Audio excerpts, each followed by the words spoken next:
bayani ng iyong sariling kwento. Walang sumalo sa'yo. Walang nagligtas.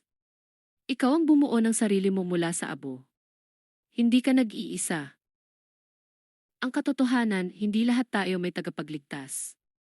Minsan, kailangan nating maging sarili nating bayani.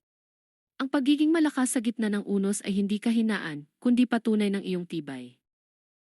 Ang bawat sugat, bawat pagsubok na nalampasan mo, ay nagpapatunay na kaya mo. Huwag mong maliitin ang sarili mo. Ikaw ang lumaban, ikaw ang nagtagumpay. Huwag mong ikahiya ang iyong pinagdaanan. Ito ang humubog sa'yo. Ito ang nagturo sa'yo ng mga aral na hindi matututunan sa ibang paraan. Ang iyong kwento ay hindi lamang tungkol sa sakit, kundi tungkol sa pagbangon. Ito ay kwento ng pag-asa, ng katatagan, at ng pagmamahal sa sarili. Kung natuto kang lumangoy sa gitna ng malalim na dagat, walang alon na hindi mo kayang harapin. Patuloy kang lumangoy, patuloy kang lumaban. Huwag kang matakot humingi ng tulong kung kinakailangan.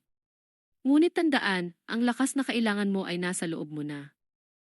Ipagdiwang mo ang iyong tagumpay. Ipagmalaki mo ang iyong sarili. Ikaw ang bayani ng iyong sariling kwento. Ngayon, ibahagi mo ang iyong kwento. Mag-iwan ng komento kung paano ka nagtagumpay sa iyong mga pagsubok. Ay share mo ito sa iba para magbigay inspirasyon. Sama-sama tayong magbigay lakas sa isa't isa.